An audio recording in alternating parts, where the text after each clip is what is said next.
We started last week in the book of Ezekiel, and that's where I'd like to go this morning.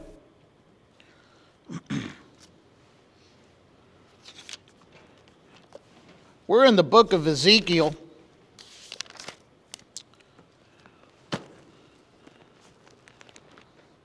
And we were discussing last week how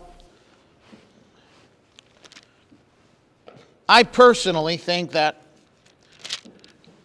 Ezekiel is kind of an underrated, unsung man.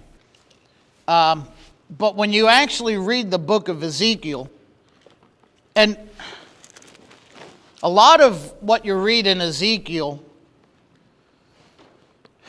is deemed symbolic. Well, not nearly as much of its content is actually symbolic. It is true that a lot of it is prophetic. A lot of it is exposition, where it exposes. For instance, if the Lord allows, when we get done 1 Corinthians on Sunday nights, and we get into the spirit world, you're going to notice that we're going to spend some time in the book of Ezekiel. And that's because Ezekiel has a significant amount of content, information on the living creatures.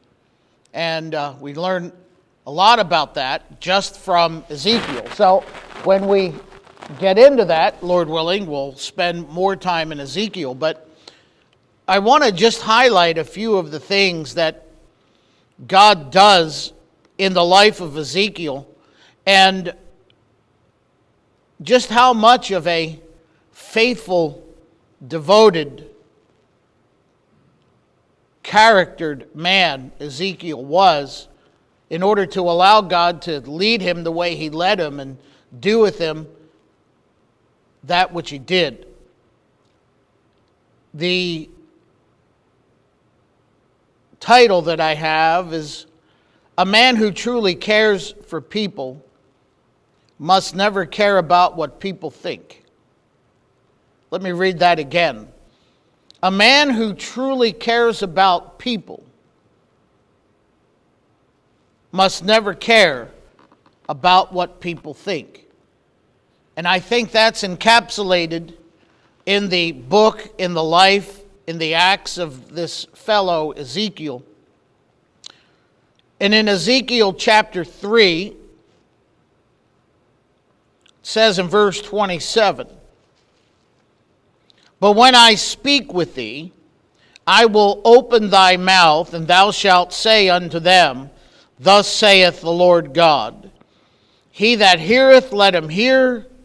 He that forbeareth, let him forbear. For they are a rebellious house." And so God says, and if you were to take the passage in its entirety, God said you're going to stand bound. He says they're going to bind you, Ezekiel. That means that people are going to want to control you. And I don't know if you realize, and perhaps you don't, just how much control exists in this world. How much people want to control you. So there used to be the Federal Council of Churches, then it became the National Council of Churches, then it's the World Council of Churches, the WCC. Sounds like a wrestling federation.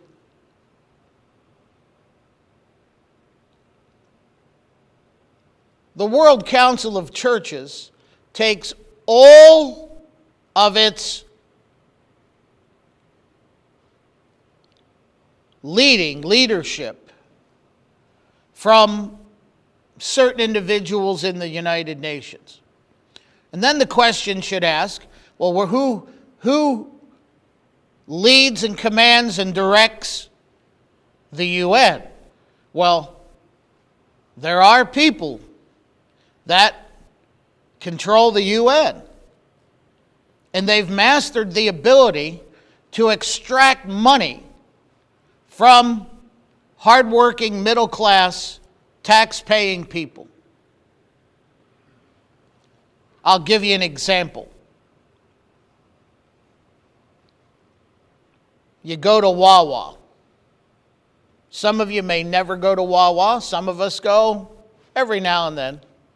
Some people go regularly on a daily basis, multiple times a day. And when you go in there and you use the self-checkout, which is what I like to use, before you complete your payment, it has a question. Would you like to round up and donate? You can't hardly go to a store anymore where they're rounding up and donating to something. Now, I'm not against giving. I try to be generous. Sincerely, I do. But I get a little unnerved. I get a little uncomfortable when everybody's trying to round up and take money from me and they're not very clear on where the money's going. I have a real hard time with that. Now you can't hardly go anywhere, go online and research anything, and it's like, hey, if you want to give to the fires in Maui,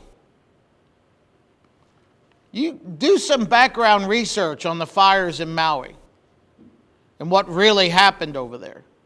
And you take a few minutes to understand whose property was burnt, whose property wasn't. And I think Biden wants to give every family $700.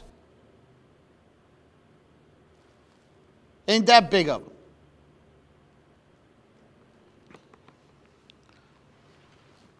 Say, Pastor, you sound like you don't trust anybody. Yeah, pretty much I don't trust anybody. Not when there's money involved.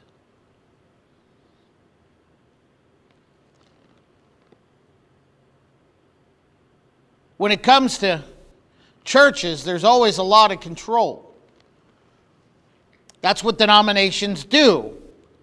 You understand the very foundation of denominationalism is that there is always a hierarchical structure that has to call the shots. You ever get time to talk to Jim? Jim will tell you all the years they spent over here at the United Methodist Church.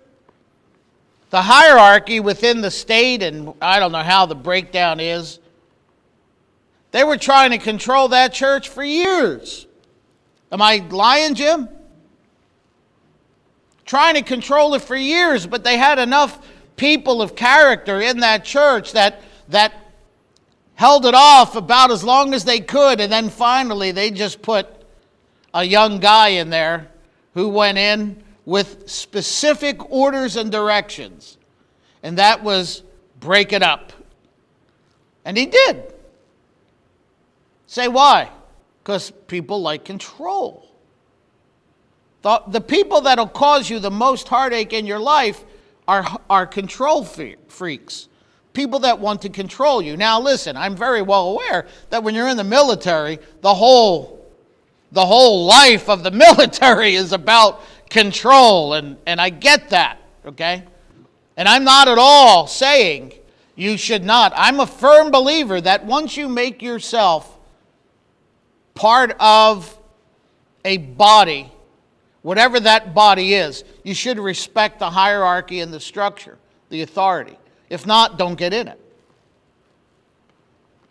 it. A lot of people go and they go into the military too. Well, yeah, please tell me you didn't think you were going on vacation when you joined the military.